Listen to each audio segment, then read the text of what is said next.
je rappelle pour les nouvelles et nouveaux que l'instant sagesse part du principe que si vous êtes mieux dans votre tête, votre animal sera mieux dans sa tête et donc tombera moins malade. C'est pour ça que je parle un petit peu de psychologie, de développement personnel et puis de choses un petit peu plus exotiques à certains moments. C'est pour que les maîtres soient mieux dans leur tête, pour que les animaux soient mieux.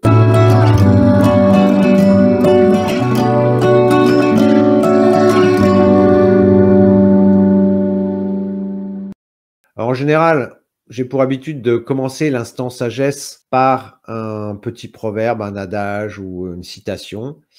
Et là, j'ai pris Lao Tzu dans le Tao Te Ching. Le Tao Te Ching, je vous l'ai déjà montré, vous savez, c'est ce petit livre à 2 euros. Je ne sais pas si il arrive à faire la mise au point, mon truc. Bon, enfin, j'en ai déjà parlé. Vous trouvez ça sur Amazon pour 2 euros. Qui dit « Qui s'agite perdra la maîtrise de soi ».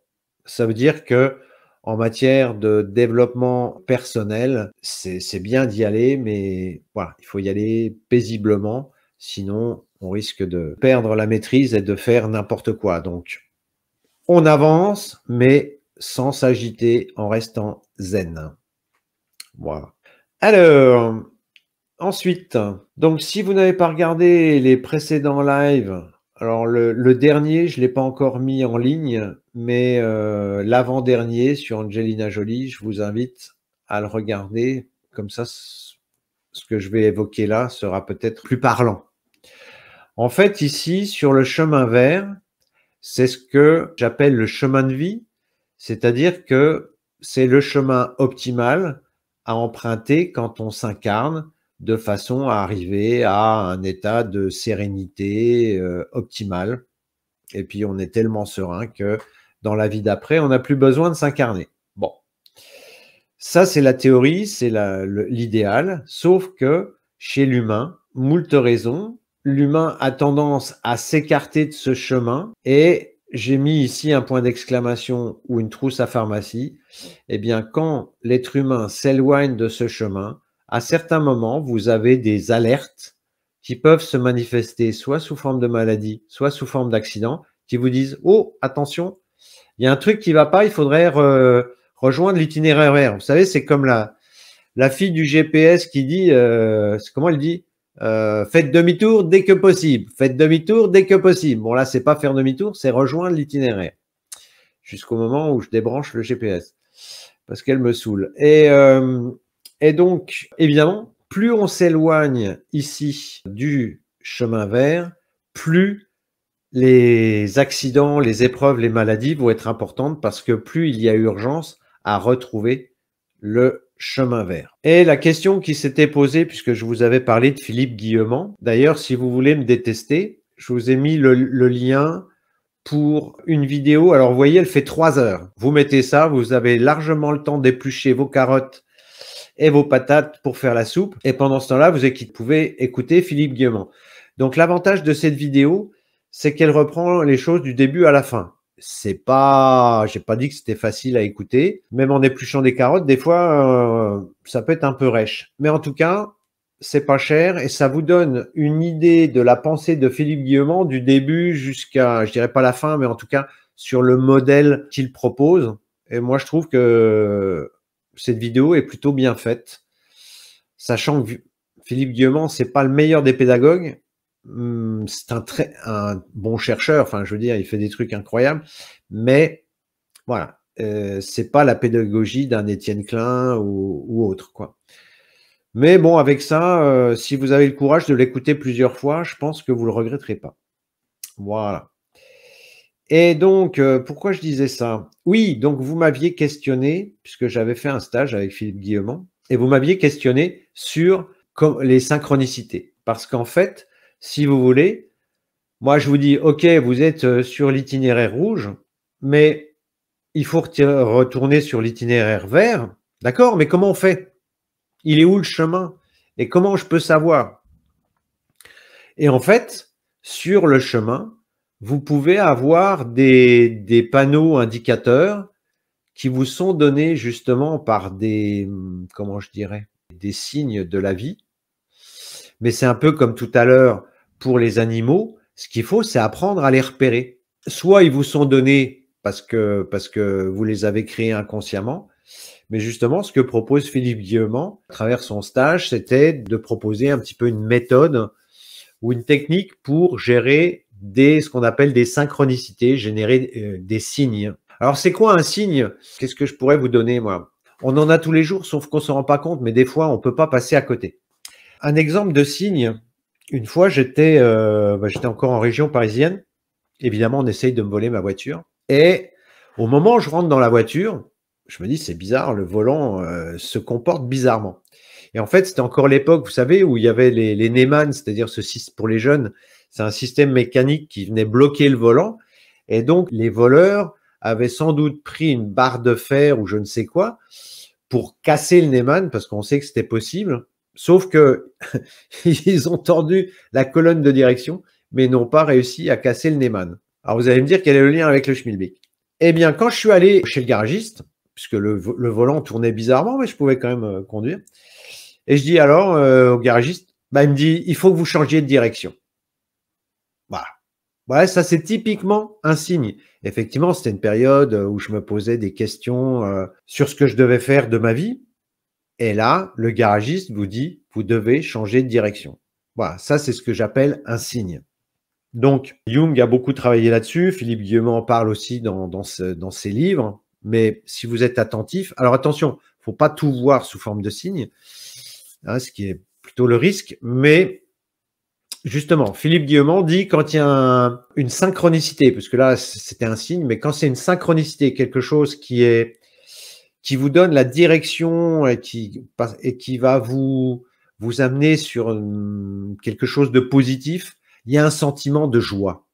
Ça, lui décrit le phénomène de synchronicité. Pour une façon de le repérer, c'est la joie. Moi, je suis moyennement convaincu. Alors après, il y a les grosses synchronicités, puis les petites synchronicités. Quand j'ai fait le stage avec lui, c'était une synchronicité quand même assez significative. Je dirais que j'étais interpellé émotionnellement, mais j'ai pas été particulièrement en joie. Mais pourtant, il n'y avait pas d'ambiguïté sur ce que j'ai vécu. Donc bon, vous voyez, après, c'est pareil, ça, il y a ce qu'il dit en ce moment, et puis en fait, on cherche, on expérimente, et puis après, on régule, quoi.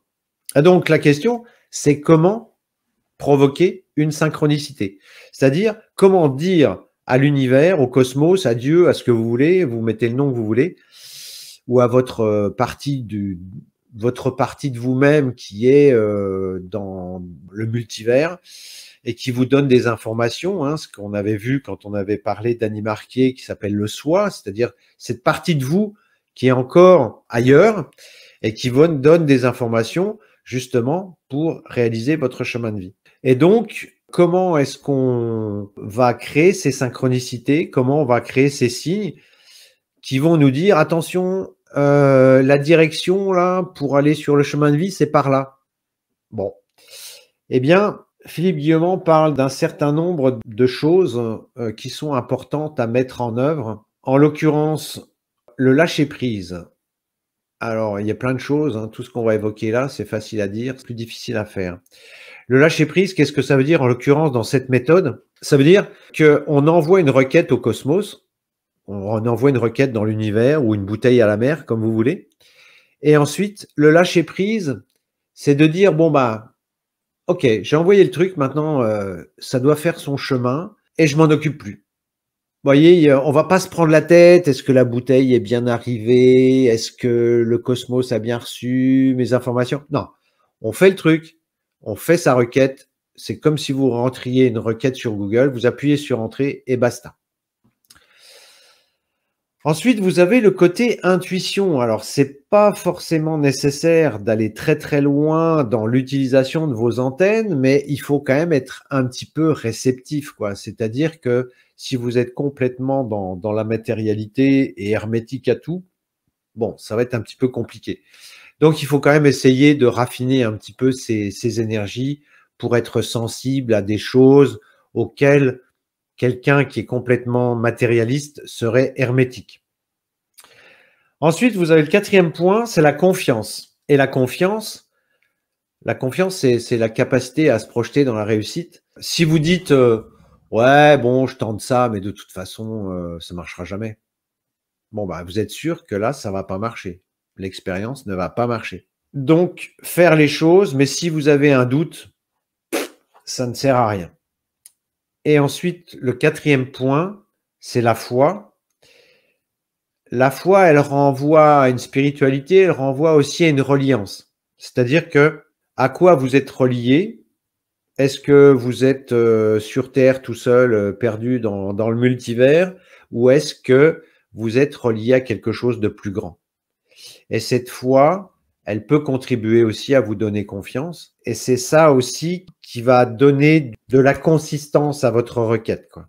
Donc ça, c'est 4 points importants à mobiliser avant de lancer l'exercice.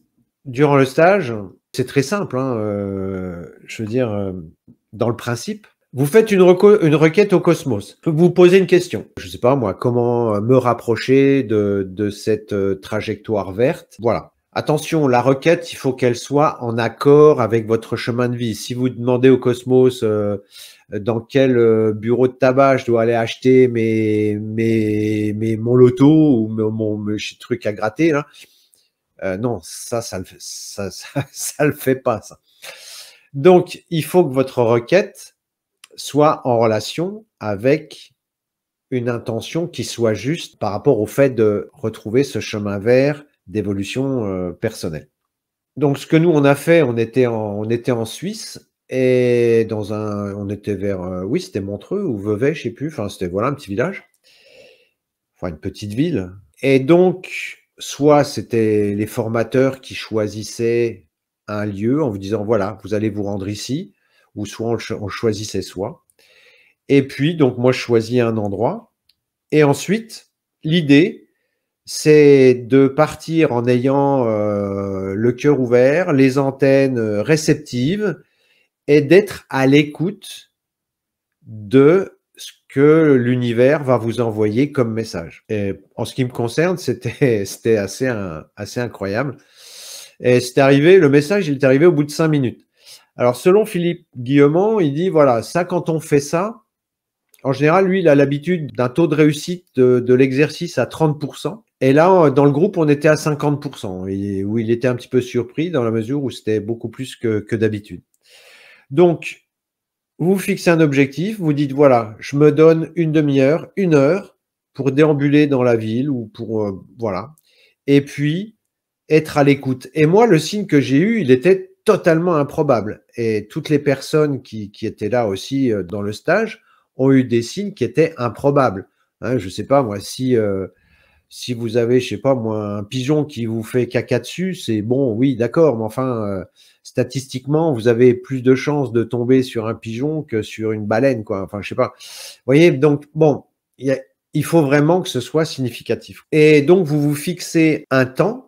Par exemple, voilà, je me promène pendant 1 heure dans ma ville et au lieu de regarder les vitrines, je vais être à l'écoute de ce qui se passe. Mais voilà, vous pouvez aller à une terrasse de café parce que de toute façon, si le signe doit arriver à vous, il arrivera. Vous voyez? Après, c'est vous qui choisissez en fonction de votre intuition. Moi, je me suis dit, voilà, je suis parti, hop, hop, hop, j'y vais, et puis pouf, je suis tombé dessus comme ça. Donc, vous posez une question, vous êtes en situation d'ouverture, d'intuition, voilà, vous êtes réceptif. Ensuite, vous fixez un temps, un cadre, en quelque sorte, et ensuite, vous voyez ce que l'univers vous envoie comme information. Ce qu'il faut savoir, c'est que des fois, ça marche, et des fois, ça ne marche pas. Ça ne marche pas à tous les coups. Alors, il y a la question de la requête, il y a la question du lâcher-prise, Philippe Guillemont explique pourquoi, il y a la question de l'intuition, mais surtout, c'est la confiance. C'est-à-dire que si vous avez le moindre doute, en disant: «Ouais, mais je fais ça, mais ça marchera pas, hein. Non, ça peut pas marcher». Vous voyez, il y a vraiment cette question d'ouverture et de confiance, quoi. Avoir l'esprit neuf, voilà, ne pas avoir d'a priori.